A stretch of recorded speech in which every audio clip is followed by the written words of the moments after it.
బంజారాహిల్స్లోని ప్రసాద్ ల్యాబ్లో బహుజన్ బతుకమ్మ పాటల పోస్టర్ సీడీల ఆవిష్కరణ కార్యక్రమం జరిగింది. అరుణోదయ సాంస్కృతిక సమాఖ్య ఆధ్వర్యంలో జరిగిన ఈ కార్యక్రమంలో ప్రముఖులు పాల్గొన్నారు. కుల, మత, వర్గ, లింగభేదాలు లేకుండా అందరూ కలిసి జరుపుకునే బతుకమ్మ పండుగ ప్రాధాన్యతను మాజీ జస్టిస్ రాధారాణి వివరించారు. ప్రకృతి ప్రాముఖ్యతను నొక్కి చెప్తూ మనకు ప్రకృతి అవసరం, కానీ ప్రకృతికి మన అవసరం లేదని ఆమె అన్నారు. కళాకారులు ఏ వర్గానికి చెందినవారు కారని వారి పాట, మాటల ద్వారా ప్రజల్లో చైతన్యం తీసుకురావడమే వారి లక్ష్యమని ఆమె స్పష్టం చేశారు. ఈ కార్యక్రమంలో ప్రధాన అతిథులుగా మాజీ justice Radharani, professor Tirumali, professor Lakshmi, రచయిత ఏకే ప్రభాకర్ పాల్గొని పోస్టర్ సీడీలను ఆవిష్కరించారు. ప్రకృతి ప్రజల రక్షణ కోసమే అనే నినాదంతో ఈ నెల 20న ఉస్మానియా యూనివర్సిటీ ఆర్ట్స్ కాలేజ్ ప్రాంగణంలో బహుజన బతుకమ్మ పండుగ ప్రారంభమవుతుందని తెలిపారు. అమరులు అరుణోదయ సాంస్కృతిక సమాఖ్య ప్రారంభంలో ఉన్నటువంటి ఎలవంతి రాజేంద్ర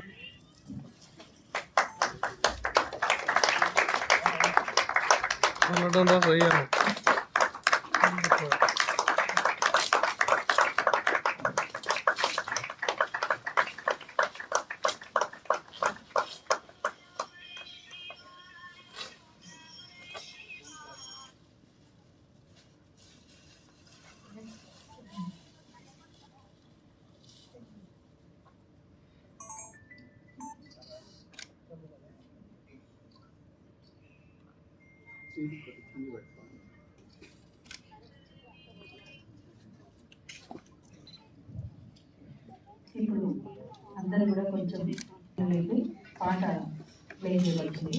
చూసిన తర్వాత తాళం వేసి రాగం తీసే గొంతులకు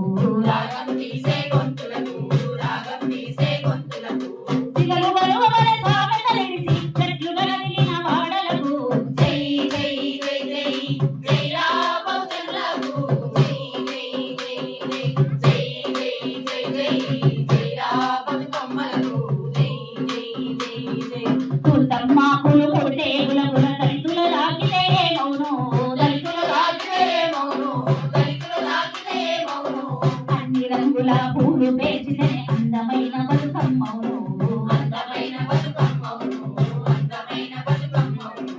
అన్ని కులములు కలిస్తేనే నమ తెలంగాణ పాటవును.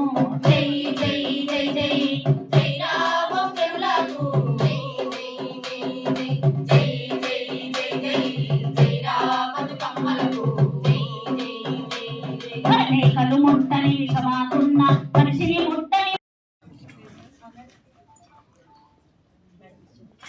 జస్టిస్ రాధారాణి మేడం గారికి వేదికకి రావాల్సిగా కోరుతాం.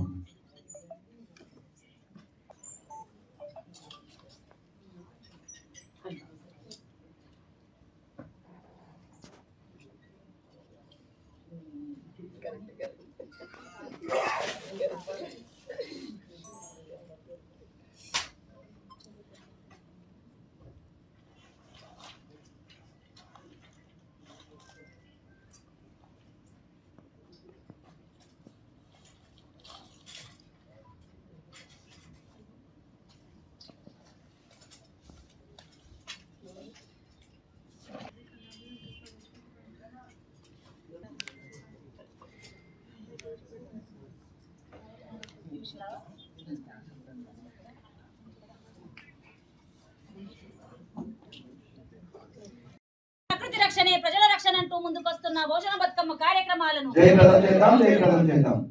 మిత్రులారా, ఒకసారి అభివాదం చేసిన తర్వాత మనం కార్యక్రమం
ఉపయోగించుకొని వాటిని నిమజ్జనం చేస్తారు. అట్లానే మన దగ్గర బొడ్డెమ్మలతో మొదలైనటువంటి ఈ పండుగ చిన్నపిల్లలు ఆడబిడ్డలతోటి, చిన్న ఆడబిడ్డలతోటి మొదలైనటువంటి బొడ్డెమ్మల పండుగతో మొదలైనటువంటి పండుగ బతుకమ్మలతో ముగుస్తుంది. మనందరికీ తెలిసింది, ఇచ్చుకుంటున్నమ్మా వాయనం పుచ్చుకుంటున్నమ్మా వాయనం అంటూ నవధాన్యాలతోటి సత్తిముద్ద కానీ మరీద ముద్ద కానీ ప్రమాదంగా ఇవాళ మన ముందుకు వస్తున్నటువంటిది. వీటికి కులాలను, వీటికి మతాలను, వీటికి అంటును, వీటికి ముట్టును ఇవన్నీ కూడా చేర్చి కొంతమందిని దూరం చేస్తున్నటువంటి పరిస్థితి కూడా ఉంది, దూరం చేసిన పరిస్థితి. అందుకనే బహుజన బతుకమ్మ అందరినీ కలుపుకుంటూ, ఒక్కరు కాదు ఇద్దరు కాదు, ఎస్సీ ఎస్టీ బీసీ మైనారిటీ ఆదివాసీ బిడ్డలతో సహా అందరినీ కలుపుకుంటూ ముందుకు కొనసాగుతున్నటువంటి పరిస్థితిలో కొన్ని విజయాల్ని కూడా బహుజన బతుకమ్మ చూసి చూపించింది సమాజానికి. అయితే ఇవాళ ఉన్నటువంటి దేశ పరిస్థితులు, మనం ఒక్కసారి ప్రపంచ పరిస్థితులు కూడా మనం ఒక్కసారి మననం చేసుకుంటే ఇవాళ వస్తున్నటువంటి ప్రకృతిలో వస్తున్నటువంటి మార్పులు ఎందుకు ఏమిటి అనేటువంటిది ఇక్కడ ఉన్నటువంటి అందరికీ కూడా దాదాపుగా తెలిసినటువంటి విషయమే అయినప్పటికీ కొంతమంది స్వార్థం కోసం, కొంతమంది స్వలాభాల వేటలో పరిగెడుతున్నటువంటి సందర్భంలో రేపటి తరానికి ఏ రకమైనటువంటి సమాజాన్ని అందించగలం, ఎటువంటి సమాజాన్ని అందించగలం, ఈ రకంగా ప్రకృతి విపత్తులు అంటున్నారు కానీ ప్రకృతి విపత్తులు రావడానికి గల కారణం ఏమిటి అనేటువంటిది కూడా మనం ఒకసారి పరిశీలించుకోవాల్సినటువంటి అవసరం కూడా ఉంటుంది. అందుకే ఇవాళ వస్తున్నటువంటి పరిణామాలన్నింటినీ దృష్టిలోకి తీసుకొని ఇక్కడ ప్రకృతి విధ్వంసం కాకుండా, పర్యావరణ విధ్వంసం కాకుండా ఈ సమాజాన్ని రక్షించుకోవాల్సినటువంటి బాధ్యత మనందరి మీద ఉంది. అడవులను ఒకవైపున నరికేస్తూ, అడవుల్లోని వనరుల సంపదని కొల్లగొడుతూ, కొంతమందికి వాటిని కట్టబెడుతూ వాళ్ళ స్వార్థం కోసం ఈ సమాజాన్ని బలి చేస్తున్నటువంటి పరిస్థితి మనం చూస్తూ ఉన్నాం. అసలు ఈనాటి తరమే కాదు, రేపటి తరం ఏమైపోయి, అసలు ఈనాటి తరానికే ఏముంది అనేటువంటిది ఒక ప్రశ్న. అసలు రేపటి తరం గురించి ఆలోచించే వాళ్ళు ఎవరు అనేటువంటిది ఇంకొక ప్రశ్న. అందుకని మనం ఒక్కసారి ఇవన్నిటిని పరిగణలోకి తీసుకొని ఈ విషయాలపైన ఇప్పుడు మాట్లాడబోయేటువంటి మిత్రులందరూ కూడా, పెద్దలందరూ కూడా తలా 2 నిమిషాలు మాట్లాడాల్సిందిగా మిత్రులందరికీ కూడా నేను సవినయంగా కోరుతున్నాను. ముందుగా మేడం రాధారాణి గారిని వచ్చి తన సందేశాన్ని ఇవ్వాల్సిందిగా కోరుతున్నాను. Madam please. ఈ కార్యక్రమానికి అటెండ్ అవుతూ వస్తూ ఉన్నాను. ఇప్పుడు అందరు పెద్దలు చెప్పినట్లుగానే పండుగ అంటేనే 10 మంది కలిసి చేసుకునేది. వాటిలో అది కొంతమంది చేసుకోవాలి, కొంతమందికి అది పనికిరాదు అంటాం, కరెక్ట్ కాదు అని చెప్పి బహుజన బతుకమ్మ అన్న పేరుతో దీన్ని ముందుకు తీసుకువెళ్తూ ఉన్నారు విమలక్క గారు. సో ప్రతిసారి కూడా ఒక్కొక్క క్యాప్షన్తో ఒక్కొక్కసారి ఒక్కొక్క తీసుకొని నినాదాన్ని తీసుకొని ప్రచారం చేస్తూ ఉన్నారు. అలాగే ఈసారి ప్రకృతి గురించి, ప్రతిసారి ప్రకృతిని కనుక కోల్పోతే మనం ఎంత నష్టపోతాము అన్నది మనందరికీ కూడా అనుభవంలోకి వస్తూ ఉన్నది. రీసెంట్గా చూసిన కేరళలో కొట్టుకుపోటాలు, మన విజయవాడలో కూడా మునిగిపోటాలు, మనాలిలో క్లౌడ్ బరస్ట్లు, ఇలా ప్రతి చోట ఏదో ఒక చోట ఇలా విధ్వంసాలు జరుగుతూనే వస్తూ ఉన్నాయి. వీటన్నిటికీ కూడా మానవుడే కారణం. మనుషులమైన మనం చేస్తున్న తప్పిదాలే కారణం అవుతుంది. పవర్ ప్రాజెక్టులు అని చెప్పి హిమాలయన్ రీజియన్లో టూరిజం కూడా డెవలప్ చేస్తున్నామని చెప్పి చార్ధామ్ యాత్రలని విపరీతంగా జనాల్ని, ఎక్కడ అది అంత మంచిది కాదో అంతమంది జనాలు కూడటం, చేరటం, వాటన్నిటినీ పాడు చేస్తూ పోతూ ఉన్నది మనమే. అన్నిటినీ సహజమైన వర్షం అన్నది రావట్లేదు. డిప్రెషన్ ఉంటేనే మనకు వర్షాలు వస్తుంది. ఆ వర్షం పడితే అతిగా పడటం, లేకపోతే అసలు కరువు కటకాలతో అల్లాడటం, పంటలు కోల్పోవటం, పంట భూములన్నింటినీ రియల్ ఎస్టేట్ భూములుగా మార్చుకోవటం, ఇవన్నీ కూడా మనం చేస్తున్న పనులు, మనమే చేస్తున్న విధ్వంసాలు. ప్లాస్టిక్ భూతాల్ని అన్నిట్లో కాలువలు, పంట కాలువలు అన్నింటిలో నింపేస్తూ పోతూ ఉంటాం. వాటిని మంచినీళ్ళ వాటికి దేన్ని వదలట్లేదు. వినాయక చవితి తర్వాత వస్తుంది దసరా.